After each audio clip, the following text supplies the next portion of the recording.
Shalom, selamat pagi adik-adik. Apa kabar hari ini? Semoga kita semua di dalam keadaan yang baik, sehat, dan diberkati oleh Tuhan. Amin. Adik-adik, hari ini kita akan mendengarkan firman Tuhan lagi. Ayo kita siapkan hati, duduk dengan sopan. Kita berdoa terlebih dahulu ya.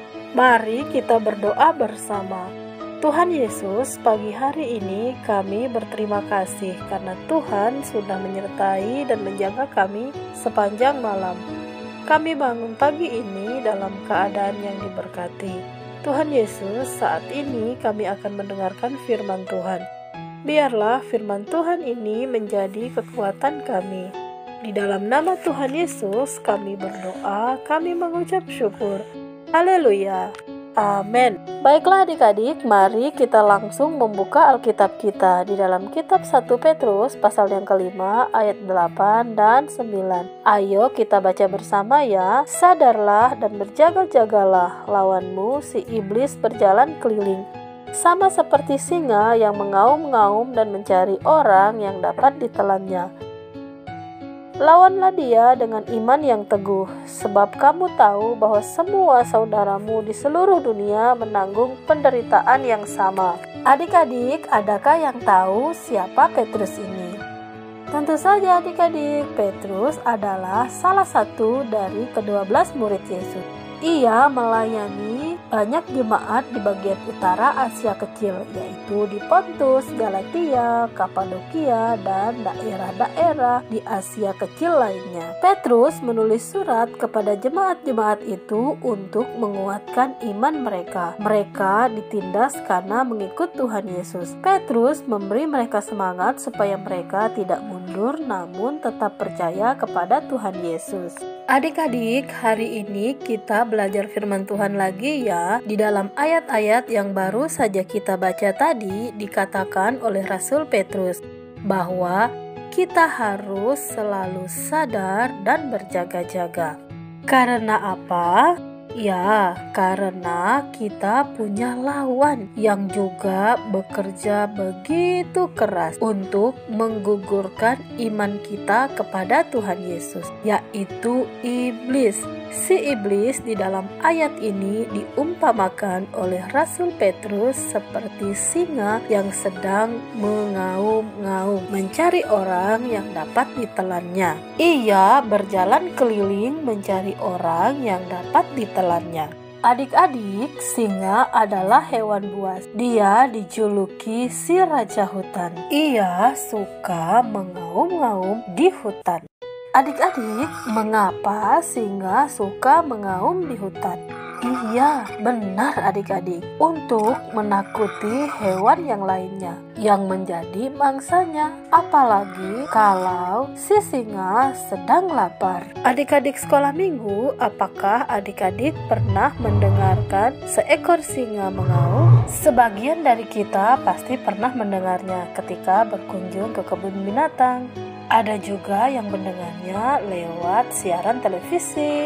Tahukah adik-adik, satu auman singa saja bisa membuat hewan lain di hutan sana merasa terancam. Dan kita pun ketika kita mendengar suara singa yang mengaum, kita pun merasa ada ancaman yang akan datang mendekat kepada kita. Walaupun sebenarnya kita hanya mendengar suara singa itu mengaum. Kita tidak tahu kalau singa itu berkeliaran bebas atau sementara dikurung dalam kandangnya. Tetapi hal itu tetap membuat kita ketar-ketir dan merasa ketakutan, bukan?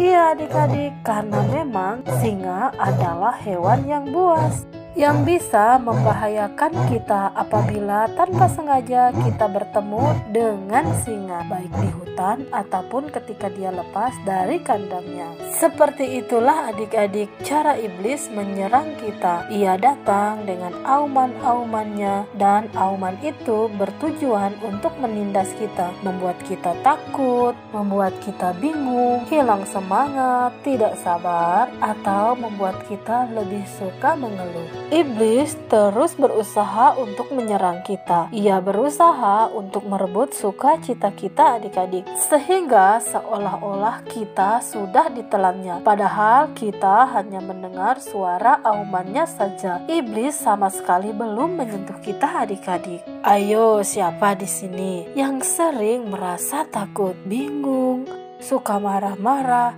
suka membantah orang tua, atau suka mengganggu teman di sekolah, bahkan malas beribadah?